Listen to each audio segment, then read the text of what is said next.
만복의 근원 하나님, 온 백성 찬송 드리고 저 천사여 찬송하세. 찬송 성부 성자 성령. 아멘.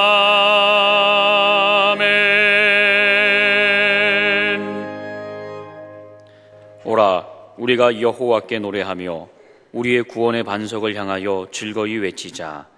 우리가 감사함으로 그 앞에 나아가며 시를 지어 즐거이 그를 노래하자. 여호와는 크신 하나님이시요 모든 산들보다 크신 왕이시기 때문이로다.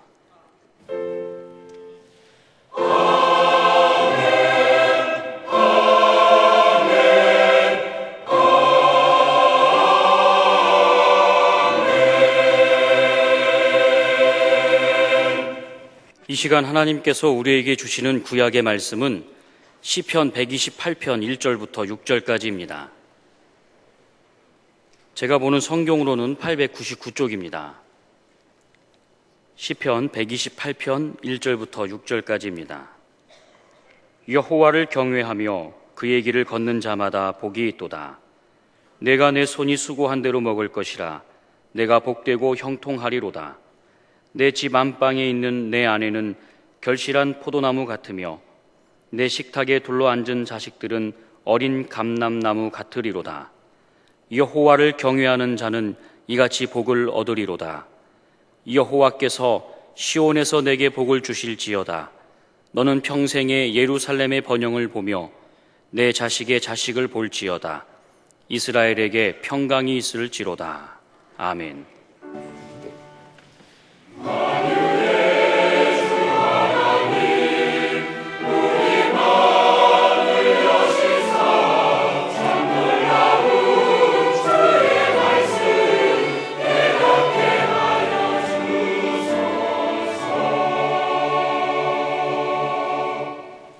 하나님께서 우리에게 주시는 신약의 말씀은 사도행전 10장 1절부터 8절까지입니다.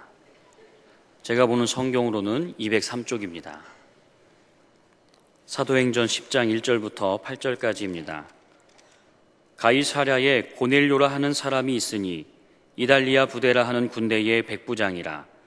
그가 경건하여 온 집안과 더불어 하나님을 경외하며 백성을 많이 구제하고 하나님께 항상 기도하더니 하루는 제9시쯤 되어 환상 중에 밝히 봄에 하나님의 사자가 들어와 이르되 고넬료야 하니 고넬료가 주목하여 보고 두려워 이르되 주여 무슨 일이니이까.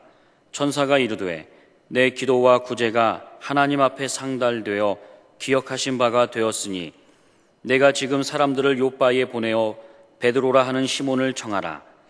그는 무도장이 시몬의 집에 유숙하니 그 집은 해변에 있다 하더라. 마침 말하던 천사가 떠나매 고넬료가 집안 하인 둘과 부하 가운데 경건한 사람 하나를 불러 이 일을 다 이루고 요바로 보내니라. 아멘.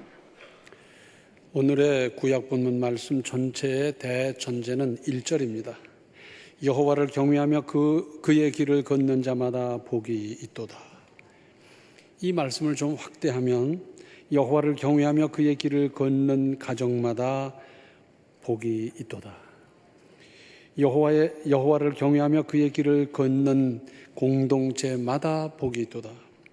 여호와를 경외하며 그의 길을 걷는 사회가 나라가 복이 있도다. 그러면서 2절에 내가 내 손이 수고한 대로 먹을 것이라. 내가 복되고 형통하리로다. 일확천금을 꿈꾸는 것은 비정상적이고 내가 수고한 몫을 제대로 챙기고 거두는 것이 정상적입니다. 빼앗기거나 털리거나 사기당하지 않고 정당한 보수의 생활이 보장되는 것도 작은 은혜가 아니지 않습니까? 뿐만 아니라 이런 가정에 따르는 하나님의 보장과 복이 있습니다. 3절에 내 집 안방에 있는 내 아내는 결실한 포도나무 같으며 내 식탁에 둘러앉은 자식들은 어린 감람나무 같으리로다. 평화롭고 화목하고 감사가 넘치는 가정을 가리키고 있습니다. 이러한 복은 1절 말씀의 전제와도 같이 거듭 보장하실 하나님의 철석 같은 약속입니다. 4절에 여호와를 경외하는 자는 이같이 복을 얻으리로다. 이렇게 다시 강조하셨고, 그것만이 아니라 5절과 6절에 여호와께서 시온에서 내게 복을 주실지어다. 너는 평생에 예루살렘의 번영을 보며 내 자식의 자식을 볼지어다. 이스라엘에게 평강이 있을지로다. 여기서 우리는 세상을 살아가면서 무엇부터 힘쓰고 챙겨야 할지에 대한 명확한 지침을 얻었습니다. 가정, 하나님부터 잘 섬길 일입니다. 신약 성경에는 4명의 백부장이 나오는데 모두 신앙적입니다. 특히 마태복음 8장 5절로 13절에 보면 백부장이 그의 하인의 중풍병을 고쳐달라고 예수님께 간청하는데, 예수께서 그럼 내가 가서 고쳐주지 했더니, 아이고, 선생님이 우리 집에 오시는 걸 저는 감당 못하겠습니다. 제게도 부하가 있어서 가라 그러면 가고 오라 그러면 오는데 그저 말씀만 해서 고쳐주십시오. 오히려 예수님이 놀라셨어요. 그래서 마태복음 8장 10절을 보면 예수께서 들으시고 놀랍게 여겨 따르는 자들에게 이르시되 내가 진실로 너희에게 이르노니 이스라엘 중 아무에게서도 이만한 믿음을 보지 못하였노라 하시면서 고쳐주셨습니다. 예수님은 이스라엘 백성이 믿고 따르는 것이 순서여 정상일 텐데 그들은 오히려 믿지 않았고 믿지 않을 것 같았던 점령군의 백부장이 이렇게 큰 믿음으로 믿었습니다. 역설이 아닐 수 없습니다. 오늘의 신약 본문 상황을 보면 역시 로마군의 백부장 고넬료가 등장합니다. 그 사람은 식민지 점령군의 간부이자 일선 지휘관으로서 얼마나 당당할 수 있는 사람입니까? 마태복음 5장에 보면 오리를 가자 그러면 십리를 가져오라 그러잖아요. 로마 관원이 지나가는 누구를 붙잡고 그러는 거예요. 누구든지 붙잡고 야, 이 짐 지고 가자. 그럼 오리까지 가줘야 되는 거예요. 그때 당시 그랬어요. 그런데 십리까지라도 가져오라 그런 말씀이에요. 비지배민족인 유대인을 내려다보면서 거만하고도 도도하기 쉬운 위치였습니다. 그런데 경건했습니다. 생활과 삶이 상당히 존절하고도 신앙적이었다는 뜻입니다. 그리고 온 집안과 더불어 하나님을 경외했습니다. 혼자서 거룩하게 열심히 믿는 것이 아니라 온 가족이 함께 그렇게 하도록 했습니다. 가정을 신앙적으로 잘 다스리고 잘 보살피고 잘 양육하고 잘 건사했더라 하는 것입니다. 초대 교부인 크리소스톰은 성도들에게 이런 말을 남겼습니다. 자기 가족의 신앙에 태만한 사람들은 삼가야 한다. 쉽게 말씀드리자면 자기 가족의 신앙을 잘 돌보지 않는 사람 상종하지도 말아라 그 말입니다. 거기다가 백부장 고넬료는 식민지 백성을 크게 구제했습니다. 다른 백부장들이 생각이나 하는 일이었겠습니까? 그런데 그는 그렇게 살았습니다. 그러다 보니 점령군의 간부였지만 유대인의 신망이 두터웠을 겁니다. 나아가서 항상 기도했다 그랬어요. 이것은 24시간 내내 기도했다는 것보다 늘 기도에 힘썼다 그런 것 아니겠어요? 사실 이 얼마나 대단한 일입니까? 이런 사람을 하나님께서 그냥 지나쳐 버리시겠습니까? 그래서 4절에 고넬료가 주목하여 보고 두려워 이르되 주여 무슨 일이니이까? 천사가 이르되 내 기도와 구제가 하나님 앞에 상달되어 기억하신 바가 되었으니. 고넬료의 하나님께 대한 기도와 사람에 대한 구제가 함께 하나님께 상달되었고 응답의 은혜를 입었던 겁니다. 이 고넬료는 중한 병에 걸려서 이걸 고쳐야 되겠다 그런 사람 아니고요. 또 세상적인 무엇을 추구하려는 것은 더욱 아니었습니다. 수사도 베드로를 만나 뵙고 생생한 하나님의 말씀을 받고 싶은 마음이 누구보다 간절했던 것입니다. 하나님의 허락을 받고 7절과 8절에 마침 말하던 천사가 떠나매 고넬료가 집안 하인 둘과 부하 가운데 경건한 사람 하나를 불러 이 일을 다 이루고 요바로 보내니라. 부하 가운데 경건한 사람을 베드로 사도를 청하는데 대표로 보냈습니다. 사람은 끼리끼리 모이는 법입니다. 그렇죠? 노름하는 사람끼리 모이고 술 먹는 사람끼리 모이고 신앙인들끼리 모이고 끼리끼리 모이잖아요. 경건한 지휘관 아래 경건한 부하 군인이 있었고 그런 종들이 있었습니다. 그렇게 해서 베드로 사도를 모셔왔는데 베드로 사도가 이 집에 막 당도할 때 사도행전 10장 33절을 보면 내가 곧 당신에게 사람을 보내야 하는데 오셨으니 잘하였나이다. 이제 우리는 주께서 당신에게 명하신 모든 것을 듣고자 하여 다 하나님 앞에 있나이다. 이제 우리는 하나님께서 당신에게 명하신 모든 것을 듣고자 하여 다 하나님 앞에 있나이다. 베드로가 지금 도착하고 있는데 하나님 앞에 있다는 겁니다. 무슨 말인지 잘 생각해 보세요. 참으로 대단한 믿음이 아닐 수 없습니다. 믿음의 가정 무엇보다 중요합니다.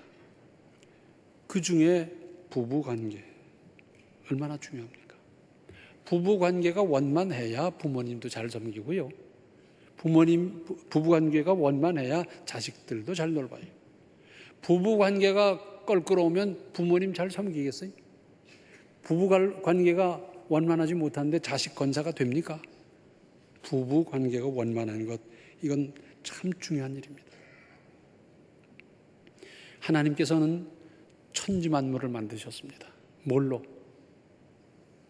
말씀으로 만드셨어요. 그래서 빛이 있으라 그랬더니 빛이 쫙 생겼는데 하나님께서 의도하셨던 대로 그대로 잘 이루어졌어요. 그래서 하나님께서 만족하시면서 보시기에 좋았더라 그랬잖아요. 천지만물을 다 만들어 놓으셨어요. 완벽하게 만드셨어요. 동물, 식물, 곤충, 미생물 다 만들어 놓으셨어요. 그리고 손을 떼었어요. 그러면 만들어 놨던 게 없어져야 되잖아요. 그런데 그렇지 않았어요. 왜? 거기에 종족 보존하는 메커니즘을 넣어놨어요.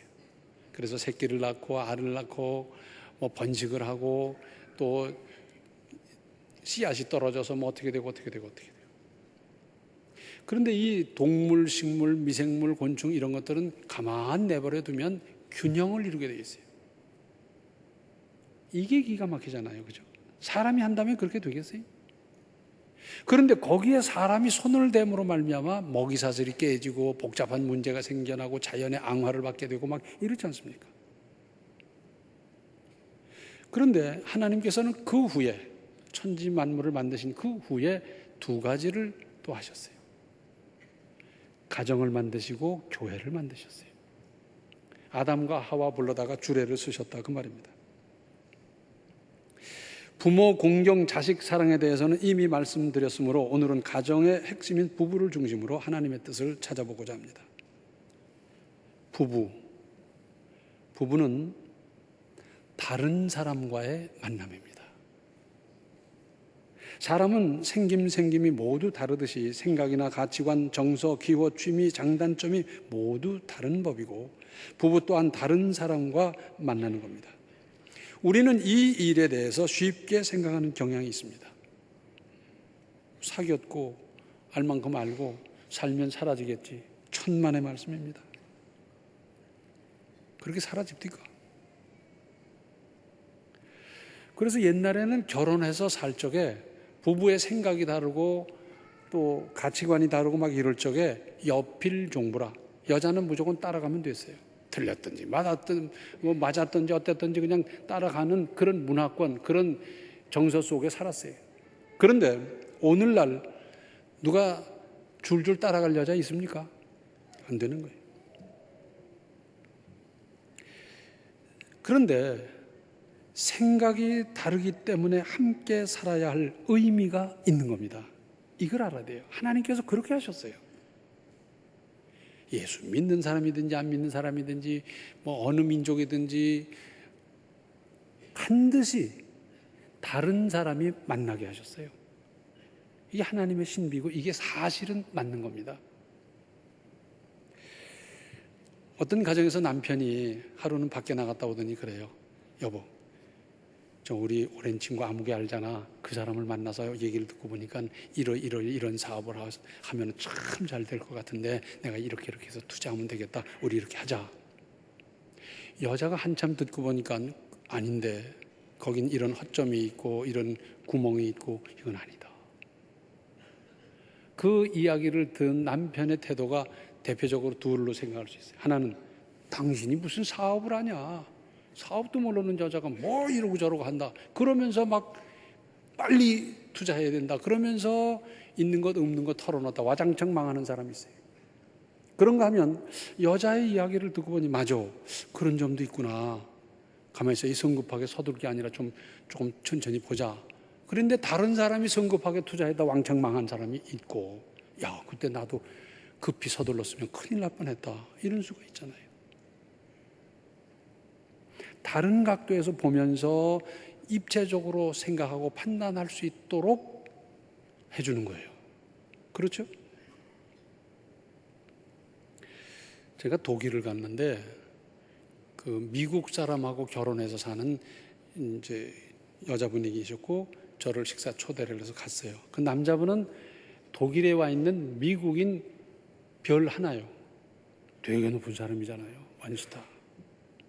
그런데 목사를 만났다 그러니까 잘 됐다 싶었나 봐요. 그냥 있는 대로 영사냐 치사냐 자기 얘기를 다 웃었다 하면서 외국인 갖고 사는 게 얼마나 힘든지 아십니까 하면서 막 얘기를 하는 거예요. 목사는 어떡합니까? 다 들어줘야죠. 다 들었죠. 그리고 제가 결론적으로 얘기를 했어요. 미국 사람하고 결혼해서 어려운 게 아니라 한국 남자하고 결혼해도 똑같다 그랬어요. 왜? 다른 사람을 만나게 돼 있기 때문에. 외국인이니까 다른 게 아니라 다른 사람을 만나게 돼 있기 때문에 다른 거예요. 그러므로 결혼 생활이란 맞춰가며 사는 것이고 타협하며 사는 겁니다. 처음부터 척척 맞는 부부란 있을 수가 없고요, 일찍부터 잘 타협하고 잘 맞춰 살아가면 그 가정은 바로 안정되면서 얼마든지 화목할 수 있고 깨소금이 쏟아질 수 있어요. 그러자니 대화가 필요하고 서로 이해하며 양보하면 됩니다. 다른 사람에게 양보했다가 큰 낭패를 볼 수도 있지만 남편에게, 아내에게 양보 못할 게 뭐 있습니까? 그러다가 내 위신이 깎이지 않는 그런 건 거기서 따지는 게 아니에요. 딴 데 가서 따져요. 큰 사람이 이해도 하고 양보도 하는 겁니다. 맞춰가며 살고 맞춰주며 살아가십시오. 그리고 상대방을 믿어주십시오. 다른 사람은 다 못 믿는 한이 있어도 남편은, 아내는 믿어주십시오. 휴대폰 뒤적거리지 말고. 옛날에 이런 일이 있었어요. 여자분들이 옷을 빨 적에 어떡합니까? 그 주머니를 다 한번 뒤져보잖아요. 그죠? 왜? 빨아서는 안 되는 것까지 한꺼번에 빨아가지고 낭패 보는 일이 있으니까 다 뒤져보는데, 그런데 보니까 와, 이게 웬일입니까? 예쁜 여자가 딱 있는 거예요. 이야, 이 남자가 이 여자를 좋아하나 보다 막 그러면서 가만히 생각하니까 요새 늦게 들어왔네. 그리고 태도가 수상하고 요전에 어쨌고 저전에 어쨌고 그 생각이 쫙 나는데, 이야, 이것 봐라. 그러니까 끌어올라가지고 그래가지고 막 소리도 내고 막 쿵쾅거리고 막 그릇도 깨트리고 야단법석 하는 걸 보면서 시어머니가, 야, 너 왜 그러냐? 무슨 일이 있냐? 이것 좀 보세요. 여기 웬 할머니가 들어있다? 무슨 말씀이세요? 거기 이쁜 여자가 들어있던데. 그러면서 이리 줘보세요. 그러면서 막 신경이를 하는데 남편이 들어왔어요. 그 왜 그러냐? 그래, 이거라고. 이거 거울이요, 거울. 거울 처음 나왔을 때. 거울 처음 나왔을 때. 의심이 들기 시작하다 보니까 이것도 저것도 전부 의심이 되는 거예요. 좀 믿어주세요. 진짜 큰 사람은 알면서도 속아주는 사람입니다. 알면서도 믿어주고 알면서도 이해해주고, 오죽하면 그랬을까. 그리고 상대방을 좀 존중하십시오. 우리나라 이조 시대의 양반 가문에서는 부인을 부를 때 뭐라고 불렀냐? 부인, 그렇게 불렀어요. 이건 높이는 말입니다. 다른 사람에게 얘기할 때는 자기 부인을 말할 때 내자 이러면서 낮춰 말하지만은 부인에게 말할 땐 높여서 부인 그렇게 불렀어요. 일본 사람들은 그때 남편을 주인으로 알았어요. 이게 주종관계예요. 평등도 아니고. 그럴 적에 우리나라에선 부인 그러면서 상당히 높여 불러줬더랬는데 요즘은 야자 트고 지내는 사람도 많고 거기다 오빠라고 그래가지고선 이 촌수가 어떻게 되는지 참. 우리 성경 말씀이 이렇게 많아요. 전도하다 보면 이 많은 걸 어떻게 다 지키고 믿으며 사냐고 막 그러는 사람이 있는데 이 말씀을 요약해서 한 절로 요약하면 뭡니까? 남에게 대접을 받고자 하는 대로 너희도 남을 대접하라 그랬잖아요. 그죠? 개도 무시하면 싫어해요. 짐승도 무시하면 싫어해요. 식물도 자꾸 욕하면 죽는데요. 우리 기독교 정신이 뭡니까? 너도 존중, 나도 존중, 함께 존중. 너도 살고, 나도 살고, 함께 살고. 너도 잘 되고, 나도 잘 되고, 함께 잘 되고. 이게 기독교 정신 아닙니까? 상대방을 무시하면 그게 나한테로 돌아와요. 상대방을 존중하는 것은 내가 존중받는 거라니까요. 내가 배우자로부터 존중받고 싶습니까? 내가 먼저 상대방을 존중히 여기십시오. 어떤 가정에서 남편이 그럽니다. 5월 가정의 달을 맞아서 내 이제부터 안 때릴게. 그러니까 여자가 참 고맙다고 그러면서 그럼 나도 이제부터 당신 국에 침 안 뱉을게. 그랬대요. 가는 말이 고와야 오는 말이 곱지요. 혹은 오는 말이 곱지 못하다 하더라도 믿음 있는 내가 먼저 상대방을 존중히 여기고 내가 먼저 시작하고 아니 계속 그렇게 하십시다. 그리고 잘해주세요. 좀 잘해주세요. 이것도 결국은 나를 위한 길입니다. 그렇죠? 그 전에 우리 교회 다니다가 지금 대전인가 어디 간 가정이 있는데 부부 집사님이셨어요. 근데 부인 집사님이 한번 그러더라고요. 저는요 남편 말을 거역하지 못합니다. 그래서 두들겨 팹니까? 아니래. 그럼 어떻게 남편 말을 거역하지 못합니까? 그랬더니 얼마나 잘해주는지 잘해주기 때문에 거역을 못한대요. 그 어떻게 거역을 못하냐? 그랬더니 이런 얘기를 해요. 1,500만 원만 구해와라. 왜? 뭐 하는데 1,500만 원이 꼭 필요하고 이건 이렇게 하고 뭐 어쩌고 저쩌고. 근데 여자가 들으니까 이게 아니에요. 그 1,500만 원 들여서 그 일을 했다가는 안 될 것 같아. 그래도 거절을 못 한대요. 우리 집에서 이렇게 하자. 그런데 이게 여자가 들으니까 아닌 거예요. 그런데도 거절을 못 한대요. 남편이 얼마나 잘해주는지. 제가 그때 그 다음 질문을 했어야 되는데 놓쳤어요. 도대체 어떻게 해주길래 그러냐? 나도 좀 배워보자. 좀 그랬어야 되는 건데. 그걸 못 물어봤어요. 좀 거절도 못할 정도로 좀 잘해줘봐요. 좀 잘해줘봐요. 무슨 말을 해도 그냥 거절 못할 정도로 좀 잘해줘봐요. 사랑으로 결혼한 거 아닙니까? 요즘 떠다 밀어서 결혼할 사람이 있어요? 특별히 우리 고등학생 여러분, 사랑한다면 이것부터 각오하세요. 사랑은 뭐예요? 사랑은 오래 참고 사랑은 온유하며 시기하지 아니하며 사랑은 자랑하지 아니하며 교만하지 아니하며. 오래 참고 사랑할 각오를 하셔야지 뭐 즉석에서 인스턴트식으로 그건 사랑이 아닙니다. 특별히 결혼 2주해서 온 여성들 특별히 잘 좀 돌봐주세요. 그 고향 떠나와서 살아주고 아기 낳아주고 살림해주고 얼마나 고맙습니까?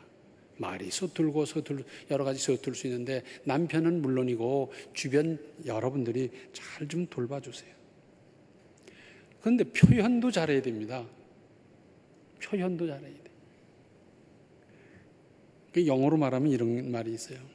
개를 쓰다듬으면서 밝은 표정으로 웃으면서 I hate you, I hate you. 고등학생들 말 무슨 말인지 알죠? 나는 너를 미워한단다, 너를 미워한단다. 그러면 개는 꼬리를 흔든대요. 그런데 눈을 크게 뜨고 I love you, 나는 너를 사랑해. 그럼 캉 불어버린대. 표현도 좀 근사하게 할 수 있잖아요. 이제는 자녀들이 보고 있습니다. 그걸 배우고 있다는 것을 명심하십시오. 우리나라 부모님들의 한결같은 소망은 너희들은 잘 살아다오, 너희들은 행복해다오, 너희들은 믿음으로 살아다오, 너희들은 복받으며 살아다오 다. 그런데 지금 보고 있다니까요. 부모님이 잘 사랑하면서 살면 그거 보고 시집장가 가서 그렇게 할 것이고,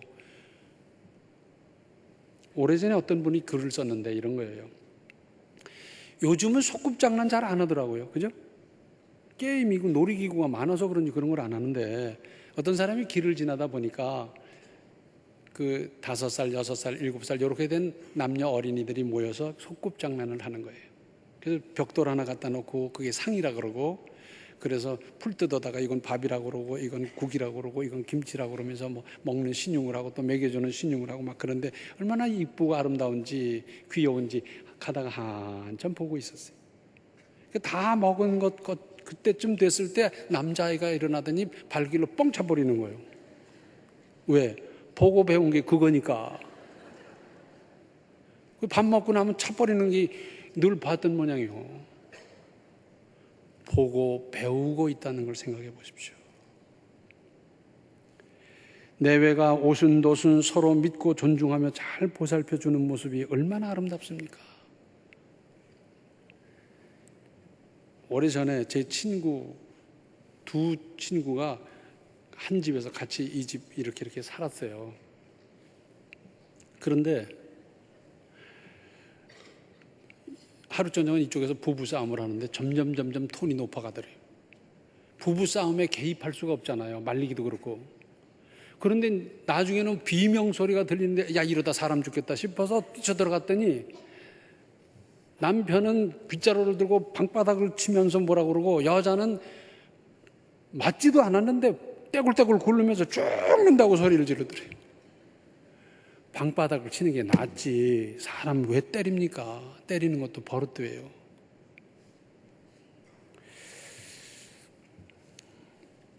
이젠 나이가 많아진 분들인데 한 10여 년 전에 권사님 한 분이 남편이 옆에 있는데 저를 보고 그래요. 목사님, 저는 다른 남자하고 한번 꼭 살아봤으면 좋겠어요. 근데 내가 보기에도 남편이 정말 재미없는 사람이에요. 말하자면 야 오늘은 달이 밝네요. 그러면 보름이니까 그렇지 뭐 이런 식이에요. 그게 재미가 있었겠어요? 제가 그 말을 듣고 그랬죠. 그럼 내가 중매를 하나? 그랬더니 옆에서 남편이 벌컥 화를 내면서 목사님 그럼 나는 어떡합니까? 막 달려드는 거예요. 좀 사랑하며 구순하게 오순도순 사십시다. 이걸 잘하기 위해서 아버지 학교가 있고 어머니 학교가 있고 그런 거 아닙니까? 사랑하며 살아가기에도 시간이 모자랍니다. 천년만년 사는 게 아닌데 잘 사는 게 효도입니다. 자녀들을 통해서 들려오는 소식이 늘 감사하고 기쁘고 승리하고 뭐 하는 이런 소식을 들을 때 부모님은 얼마나 보람이 있고 그게 효도 아닙니까? 부모님 앞에서 제일 큰 불효는 부모님 앞에 세상 떠나는 거고 먼저 떠나는 거고 그렇죠? 그 다음은 잘 못 사는 게 불효입니다. 아버지 생신이라고 그래서 밥 차려놓고 애들 오면 다 같이 먹겠거니 했더니 애들이 와야지요. 나중에서야 소식 들었더니 큰아들은 부도가 나서 도망갔다고 그러고 둘째는 어디 가서 뭐 숨었다고 그러고 얼마 만에 늦지막히 애기를 얻고 딸이 하나 오는데 보니까 눈이 시퍼래. 너 왜 그러냐 했더니 넘어졌대. 넘어지긴 뭘 넘어져 의도 터져서 그렇지. 그래 놓으면 부모님은 그날부터 잠 못 이루는 겁니다. 밥 못 먹는 겁니다. 불효입니다. 잘 살아야 돼요. 잘 사는 게 부모님께 효도이듯이 우리가 믿음으로 아름다운 가정을 이루고 서로 사랑하며 보살피며 오순도순 잘 사는 게 하나님께 영광이고 믿음입니다. 시편 133편 1절로 3절을 보면 보라 형제가 연합하여 동거하며 어찌 그리 선하고 아름다운고 머리에 있는 보배로운 기름이 수염 곧 아론의 수염에 흘러서 그의 옷깃까지 내림 같고 헐몬의 이슬이 시온의 산들의 내림 같도다. 거기서 여호와께서 복을 명령하셨나니 곧 영생이로다. 옛날에 자녀들을 얼마나 많이 낳습니까? 보통이 8, 9남매고 7, 8남매고 10남매 넘는 가정들도 많았는데 다 다르잖아요. 생각이 다르고 가치관이 다르고 취미가 다르고 다 다른데 할머니 할아버지 모시고 그 수다 식구에 다 구순하게 사는 모습 얼마나 아름다웠던지 하나님이 보실 때도 아름다워서 그래서 칭찬하잖아요. 머리에 있는 보배로운 기름이 수염 곧 아론의 수염에 흘러서 그의 옷깃까지 내림 같고 하나님께서 그런 가정을 보시면서 얼마나 흡족하신지 저런 가정에 복을 줘야 되겠다. 하나님 그러시잖아요. 우리 모든 성도들이 이런 가정을 이루고 이런 걸 보고 자란 자손 대대로 이렇게 화목하고 아름다운 가정 가문이 되도록 만들어 가시기를 바랍니다. 기도하시겠습니다.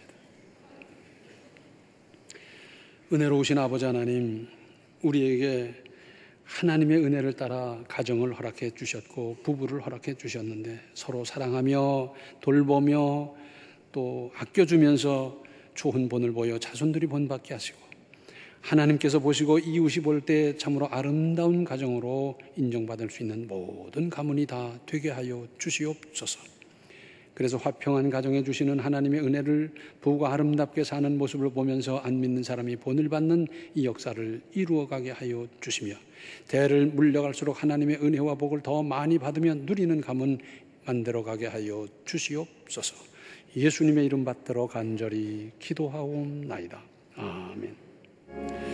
하나님을 잘 섬기면서 그 믿음으로 가정을 잘 보존하십시오.